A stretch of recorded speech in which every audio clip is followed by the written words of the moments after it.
دا په ننګرهار کې یو شمېر د مدني ټولنو استازي دي چې د لوګر ولایت د وروستۍ خونړۍ پیښې د غندنې په پار راټول شوي دي.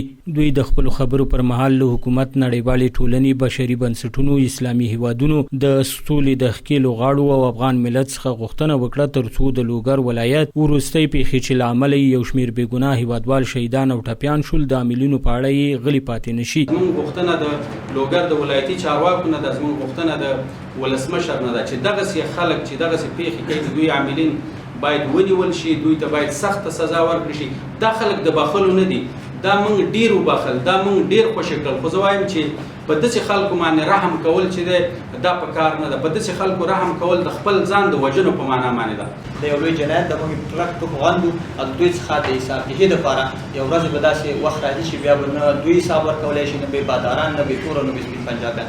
په دغه اړوند باندې د ننګرهار ولسونه ځوانان ټول خواشیني دي او د دغه موضوع د جدي بررسۍ لپاره د دواړو خواو څخه غواړي چې دا موضوع سپینه کړي او د دغه شهیدانو د اروا د ښادېدو لپاره او د دوی د اقاربو د تسلیت لپاره دا موضوع سپینه کړي. دوی د سولې له پروسې څخه د ملاتړ ترڅنګ له وسلوالو طالبانو وغوښتل چې جګړه ودروي او د بېګناه افغانانو له وژلو لاس واخلي. وایي که د لوګر جنایت عاملین مجازات نشي او روان ناورین ونه درولی شي نو دوی به په ټول هیواد کې سوله ییز لاریونونه د هغو خلکو پر وړاندې ترسره کړي چې د رواني غمیزې عاملین دي.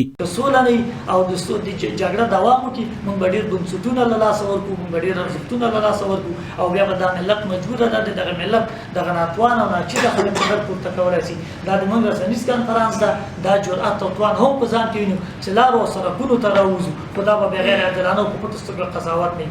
موږ که بیا لارو او سړکونو ته راوځو په دې هم بیا پوهېږو چې څوک د ګرېوانه ونیسو او چاته دا سور خط واچو چې راسه نو د تا مسؤلیت څه ده، د تا مکلفیت څه ده او زه باید څه وکړم. نو د طالبانو د حکومت څخه مې دا هیله ده چې هر څومره زر کېږي د سولې پروسه یې ګړندۍ کړي او زر دغه ستونزو ته د پای ټکی کېږي تر څو پورې زموږ عام ولس او ځوانان په دغه څېړنو کې شهیدان شي.